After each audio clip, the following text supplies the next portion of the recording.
Okay, I think we will get started. People will be coming in still. Hello, everyone. Good to see you again. Welcome to those of you who are joining us for your first session of the 2025 Teach Access Student Academy. My name is Kate Samka. I'm the executive director here at Teach Access. And we're absolutely thrilled with all of you joining us today, and those of you who will be watching this recording later. We have a few more sessions after this today, so we invite you to stay for those, and I'll preview the next one at the end of this one. But before we get into it, wanted to just make you aware of a few items. For the chat, we have limited it so that attendees you'll only be able to send a message to the hosts and panelists. This is an effort to keep it not as busy in terms of content. If you need to send a message, please do, and we can address that. We do have captions today provided by a live captioner. To access those, you can click the CC button along the bottom of your screen that says Show Captions. We also have American Sign Language interpreters. You'll find the interpretation button also in the bottom menu bar. It's an icon that looks like a globe. Click that and you'll select American Sign Language, and a new window will pop open, and you can move that around your screen for your preferred viewing. And then finally, we are using the Q&A or questions and answers feature so that you can send questions throughout the presentation. Towards the end of our time together, we will get to those questions and provide answers. Everyone is able to view those questions. You can submit them anonymously if you'd like.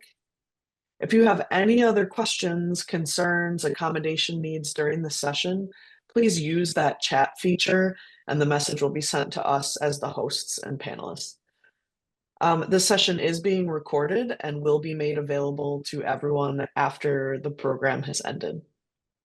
And now I am absolutely thrilled to introduce our next presenter for Academy. It's Dr. Jenny Kowalski, assistant professor at Lehigh University. She'll be presenting an overview of accessible digital communication. Jenny, the floor is yours. Great. I'm going to go ahead and share my screen here.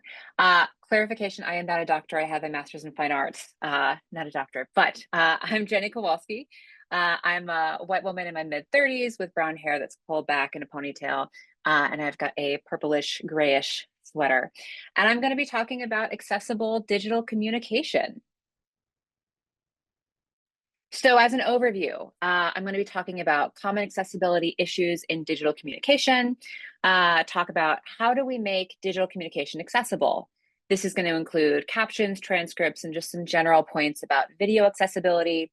It's going to include alt text, plain language, using effective typography, and accessible colors. And then I also have a page of resources, which will be available in the slides. So, common accessibility issues in digital communication. A lot of our communication goes on digitally through screens like this, but there are a lot of issues that come up when different people are communicating digitally. One very common issue, unfortunately, is a lack of captions or transcripts. And there's a graphic on here that's just the default no subtitles available for this video that might come up on something like YouTube. And that really limits access for a lot of people. Another big issue with digital communication is when people fail to include alt text or informative captions. There's a graphic here. This is a screenshot from an Instagram post by the National Weather Service. And in the graphic, there's a very complex winter storm planning timeline that says what you should do a few days out from an emergency, the day before an emergency, during and after an emergency, including, having emergency supplies in your home, adjusting your plans, taking it easy when you're shoveling.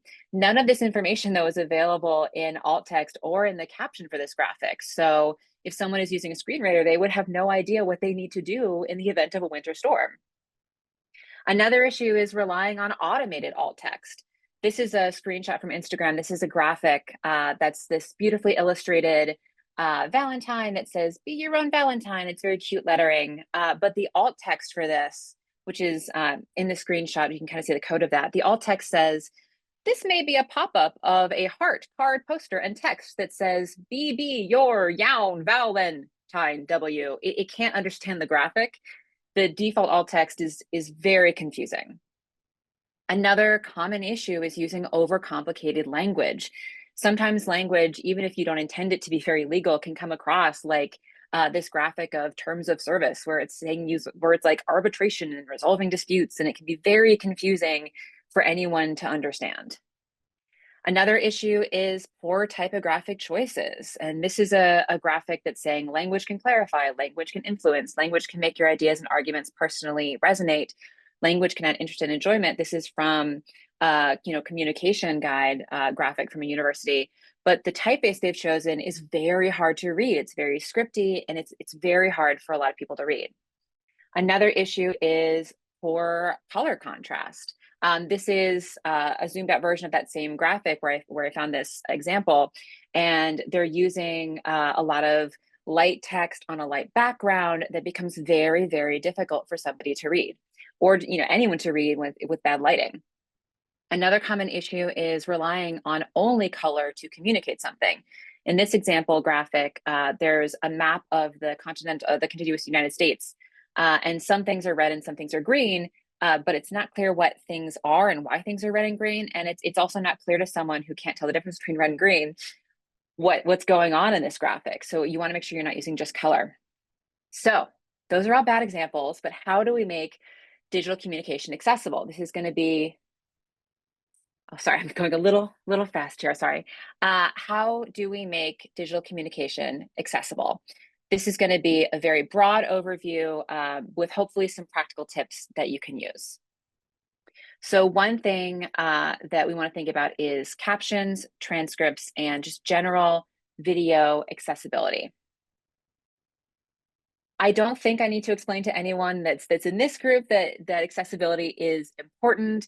There's a lot of reasons we need to make things accessible, but if communicating to people with disabilities isn't important enough of a reason to include things like caption, there's really a universal value of captions. Over half of Americans keep their captions turned on some or all of the time. And this is from a CBS News article, but there are many studies that are explaining that a lot of people use captions for a lot of different reasons.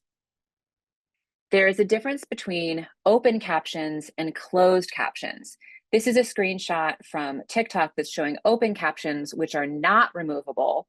And these captions are always on the video. So if somebody shares the video, if they stitch the video on TikTok, if they download the video, those captions will always be attached to the video. That's different than closed captions, which you might be used to from TV, and those are removable. And closed captions on TikTok, the user can turn them on and off. Open captions, again, if the video is shared, those captions will be there, but they can sometimes be distracting. So there's reasons that you might want to use one versus the other. Transcripts, these are examples of transcripts for the podcast 99% Invisible. There's not a universal standard for sharing podcast transcripts. Some large podcasts will share their transcripts on their website where they post their audio. 99% Invisible does that. So you can see in this graphic the transcript that's starting out with the introduction of the podcast. It's describing the podcast overall. It's describing this episode. And you can scroll through and read all of this content that someone might hear in the podcast, as well as play the podcast. There's also a screenshot on here from Spotify. Now, this has a disclaimer on it that this transcript was generated automatically and is not time synced yet. Accuracy may vary. And this automated transcript from Spotify, doesn't include the full intro. There's a lot of issues with this automated transcript. I'll show in a moment. Apple transcripts, you can attach transcripts to the podcast, but it depends on the platform that someone's taking in a podcast, whether or not the transcripts will be available there. So it's good practice to include that on potentially a website for a podcast to make sure everyone has access to the information in a podcast and can reference it in the future. I've got a screenshot here of what it looks like in a Zoom recording. A Zoom recording will also do automated transcripts. Now, again, automated transcripts, just like automated alt text, are not perfect, but you can go in and edit the automated transcripts in the future.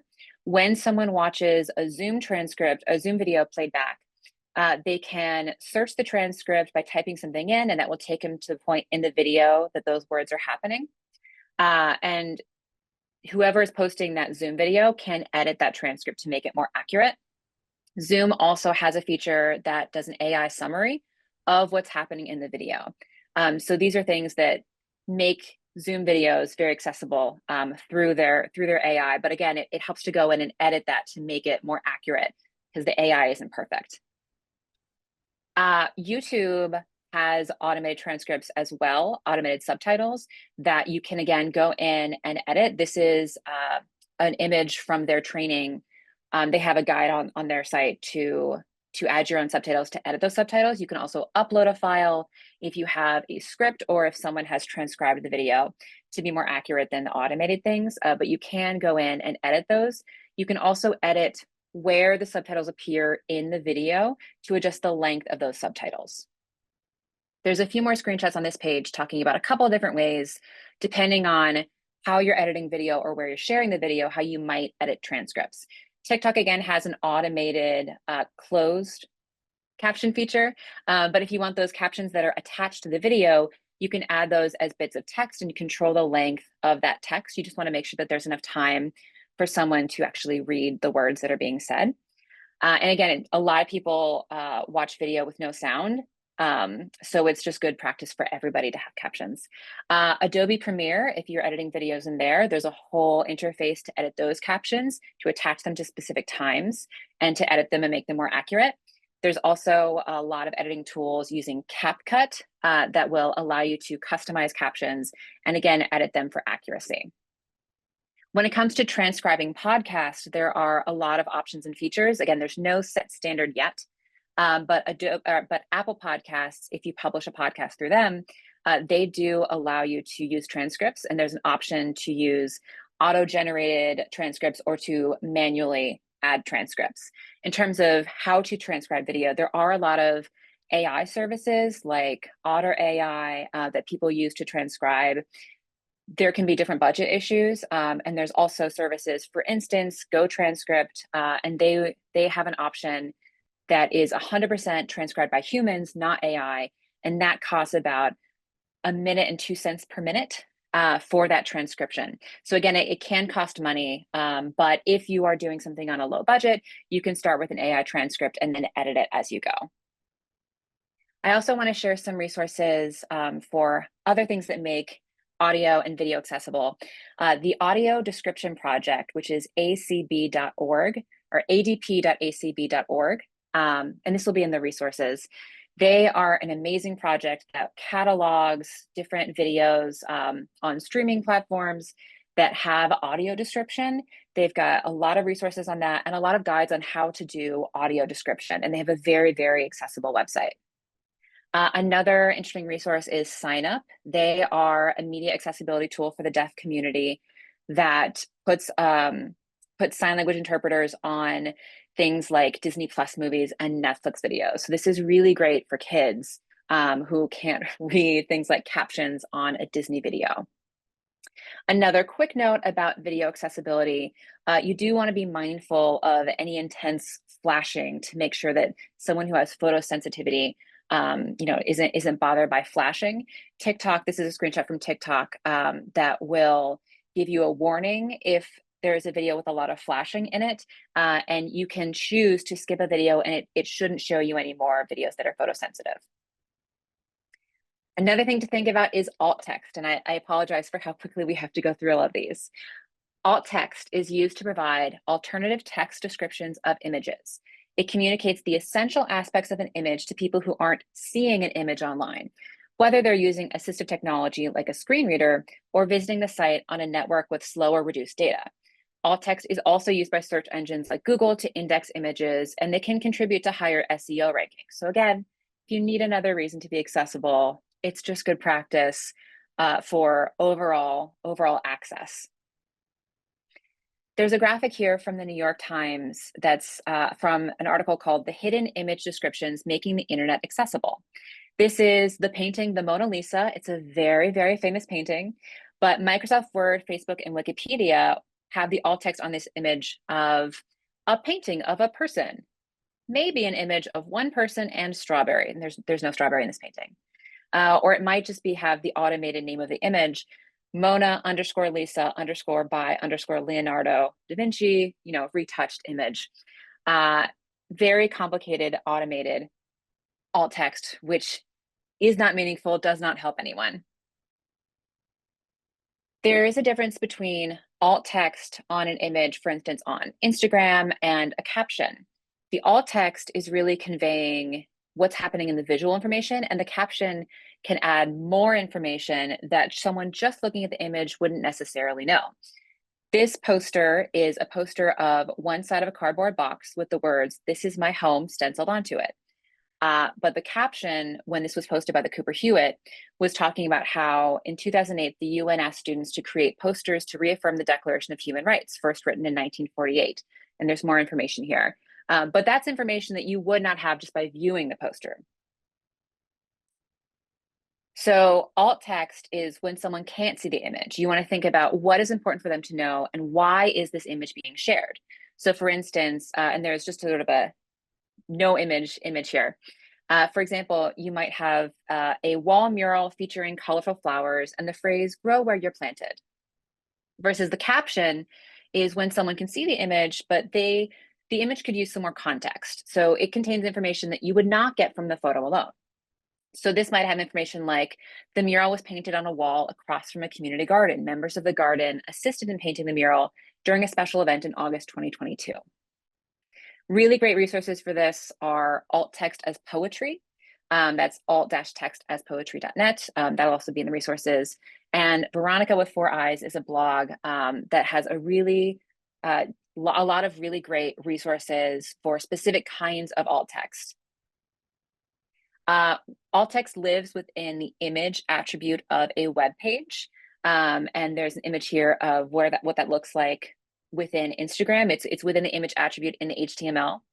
And the HTML, this is sort of how the HTML is structured. So you have an image source. There's the source of the image, which is, for instance, imagegirl.jpg. And then the alt text lives inside there, as does potentially the width and the height of the image. That information is all in the HTML, the hypertext markup language. How do you edit that alt text? Within Blue Sky, which is similar to X or Twitter, there's a little button in the corner when you're on Blue Sky that you can read the alt text. So a screen reader will get that alt text, but also someone who maybe just wants more context or can't quite understand what's going on in the image could click on that button and get that alt text. So it's really, really accessible to a lot of people. And it's very easy when you're adding a post to click on that alt text tag and type in the alt text. With the app on iPhone, it'll actually read the text in the image and give you the option of taking text out of an image and putting that in the alt text. So it makes it really easy for especially complex graphics like that weather emergency alert that I talked about earlier. In LinkedIn, it's also very easy. There's a button at the bottom to just add alt text to any image you post on LinkedIn. For Instagram, it can be easy on desktop. There's below the caption, there's a place to add alt text under the heading accessibility. On mobile, it's more complicated. They hide alt text underneath advanced settings. So on Instagram, on mobile, you have to go to advanced settings and then scroll all the way down to accessibility, and then you can add alt text for your images. In different website builders, it depends on kind of which website builder you're using. In something like WordPress, the alt text is attached to the image in the media gallery. In something like Squarespace, you can edit it in the content dialog box. You can edit the image alt text there. And in something like Cargo, there's a caption / alt text option.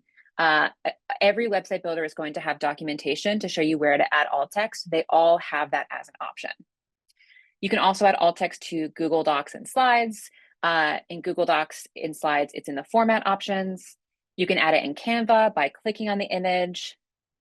And you can add it in the PDF documents. There's several steps you have to go through, but there's a little dialog box on the side where you can go to accessibility. You can address the reading order to make sure that the document flows correctly and a screen reader will go the correct order in the document. And then you can edit the alt text there. Now, there's a lot more to the PDF accessibility. Plain language. is a style of writing that uses simplified sentences, everyday vocabulary, and a clear structure. Plain language, there's a guide here from Pudding.cool, an article that has a side-by-side comparison for plain language. For instance, the sentence, Kira is autistic and profoundly deaf. She was born premature at 27 weeks. In plain language, that would be Kira is autistic and deaf. She was born early. And there's a lot more in this, but in the interest of time, I'm going to go a little faster.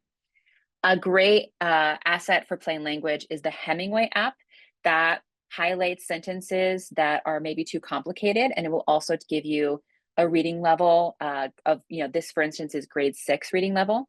Grammarly will also highlight words that are overcomplicated. And there's another great guide that I want to add in the chat that I just came across yesterday for specifically dealing with numbers. And that is accessiblenumbers.com. That's in the chat. And that deals with how to explain numbers in good ways. Effective typography. Typography is the art and technique of arranging type, so letters, to make written language legible, readable, and appealing when it's displayed. If you have an overwhelming wall of text, it's very, very difficult to read.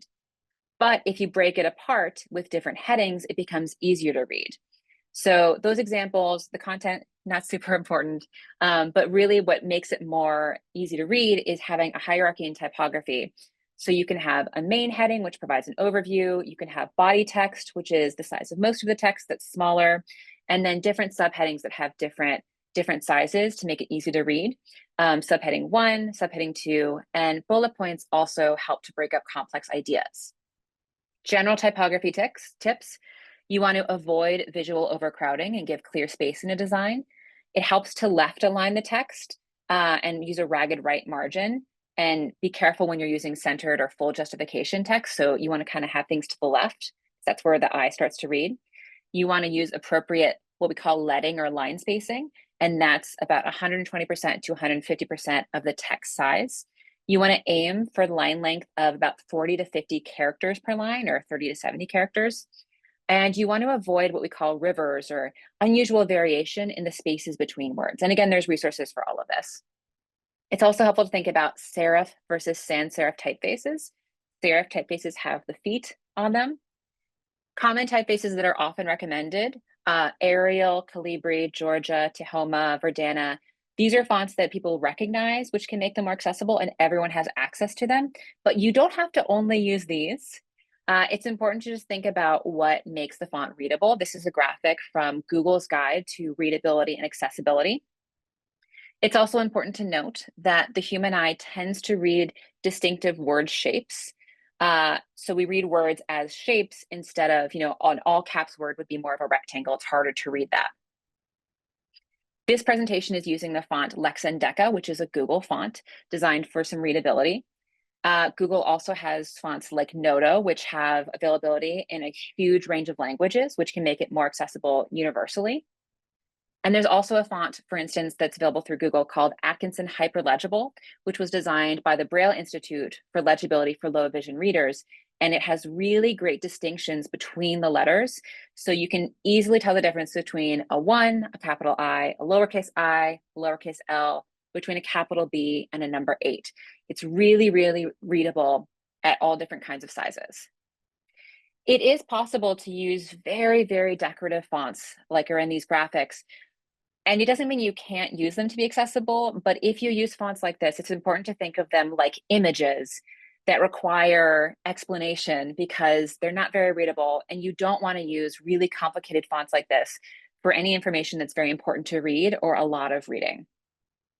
And then briefly, accessible colors.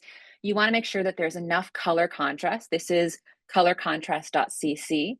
You want to make sure that there's, at least a 3-to-1 ratio when you're thinking of the difference between the colors. And these color contrast checkers will tell you if it meets that ratio. Another good color contrast checker is available through coolers.co. Again, these resources are linked. And so those will tell you if there's enough contrast mathematically. This is an example through Adobe's color contrast checker of what is not an accessible color contrast. And you want to be aware of different colors and how different people see colors. Adobe Color tools have a colorblind safe checker, which will show you a simulation of different kinds of color blindness and show what colors might appear like and which colors seem similar. It will flag those so you don't use those to distinguish things. This is an example of a graph that's showing you the difference between an accessible and a non-accessible pie chart. Now, this is adding extra labels. So even if you can't see the colors, you can see there's more colors on the left and a simulation of deuteranopia on the right. Labels help to clarify, even if you can't distinguish the colors, but it just goes to show how different people perceive colors differently. Another great tip when you're working with color is to use something like a pattern in addition to color. And this chart includes color and pattern to distinguish the meaning between these different, sample bar charts. Here's all the resources. These again will be available in the slides. And I know that there's, I think, a link to that in the chat.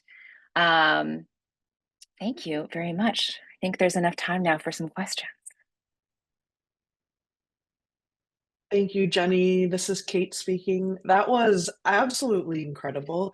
I know Leslie has dropped a link, I think a couple times now, to the folder with all of the slide decks for this Student Academy. So yours is in there as well. So for anyone following along who was like, oh my gosh, this is everything I've ever needed, please go check out the slide deck and review that. So we do have a few minutes that we can get to some questions here.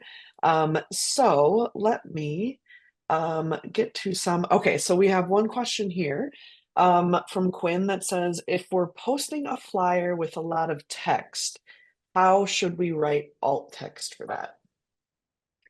Yeah, very good question. So different platforms will allow different lengths of alt text, and some screen readers will cut off the alt text after I forget how many characters, 125, after just a few characters. So you don't want to put a ton of alt text necessarily in, or a ton of text necessarily in the alt text, but you can combine the caption and the alt text. So you can repeat a lot of the information in, for instance, an Instagram caption that would go in the alt text. You can kind of use them both places. You could use the alt text as an overview and really just the most important parts of it, so it's not an overwhelming amount of text. And then you can repeat a lot of that in the caption, because someone who's using a screen reader is going to get both of those information. Excellent. Thank you, Jenny. This is Kate. There is a question here around someone was new to open captions. So if you have really quickly a space where people could go learn more, that would be useful. And then related to that, there's another question that says, is it best practice to use closed captions or open captions on social media? It really depends. And that's one of the things that is tricky. And whenever possible, I think things that make things more accessible are really giving choice. So closed captions on the one hand will give choice. Some people are distracted by captions being on their screen. You might be using captions right now in Zoom. You might have turned those off because it can become overwhelming to have all this stimulation coming in. So if closed captions work well, that can be a good option because it gives people choice. So YouTube, you can control the captions really easily. TV streaming, you control the captions really easily. So closed captions are a good option for that. TikTok, the captions don't always work, which is why a lot of people will use open captions, because the closed captions don't move when a video is stitched.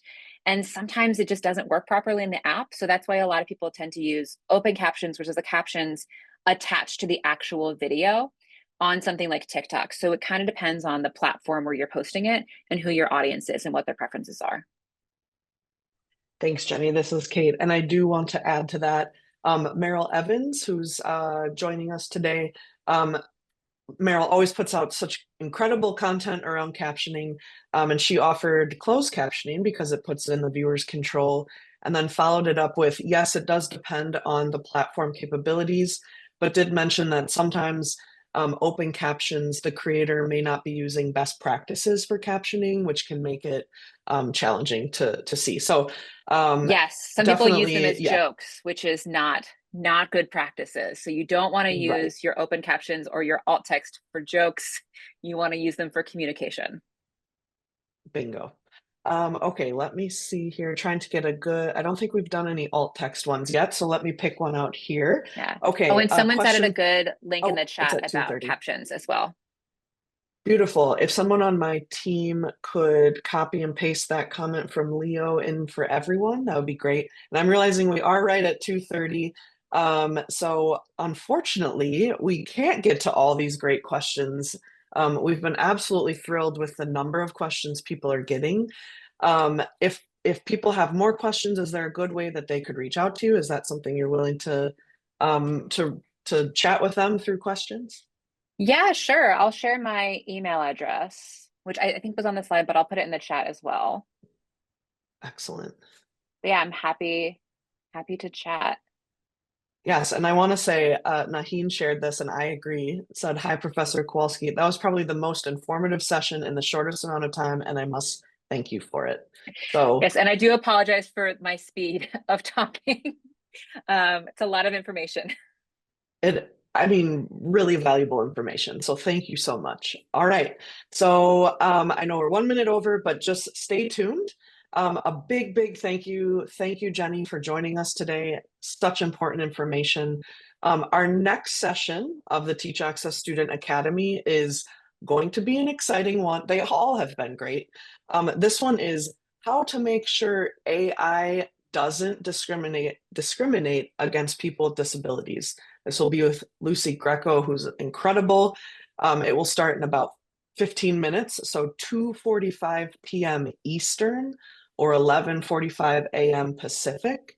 And this session is going to share examples of how not thinking about people with disabilities can lead to discrimination and harm, and offer ways to include the needs of people with disabilities in projects and how to make sure AI does not leave people with disabilities out in the cold, but instead is used to enhance accessibility for all. So we hope you'll stick around and join us for that. And again, thank you, Jenny. Appreciate it.